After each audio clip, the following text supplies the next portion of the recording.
Hai, what's the more mixing? This time saya nak share resepi Bingka Durian. Let's check it out.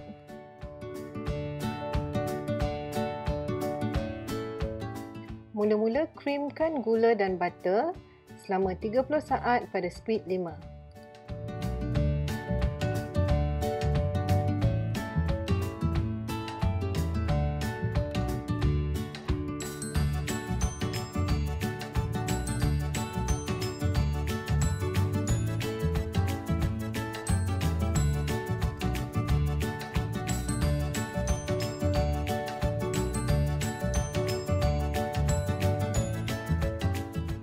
Scrape down adunan tersebut.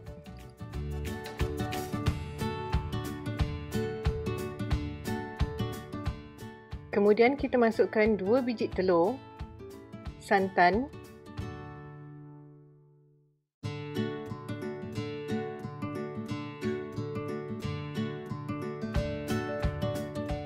isi durian, tepung gandum, dan sedikit garam.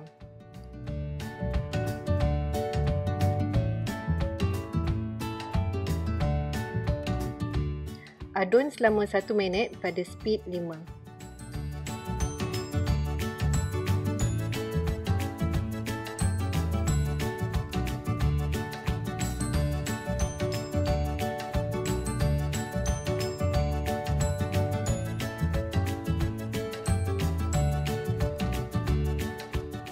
Alamak, lupa masukkan pewarna.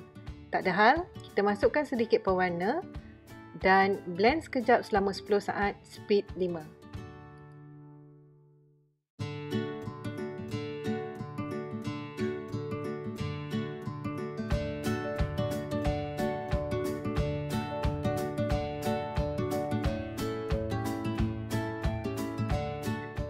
Okey, barulah cantik sikit warna dia kan? Jadi, sekarang bolehlah kita angkat dan masukkan ke dalam acuan yang telah digrease.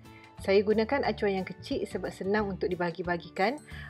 Puan-puan boleh gunakan acuan 8 inci kali 8 inci. Dan sementara tu kita panaskan ketuhar pada 200 darjah Celsius.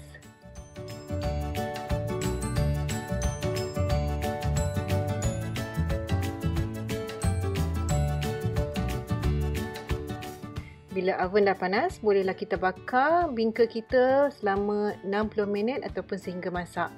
Bila dah masak, bolehlah disejukkan sebelum dipotong. Ni bila dah sejuk ya, baru kita boleh potong.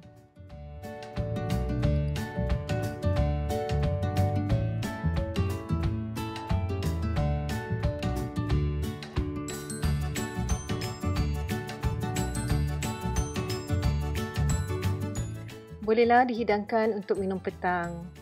Selamat mencuba. Thank you for watching. Like dan follow Rosie Rahman dan Bibik Jerman di Instagram dan Facebook.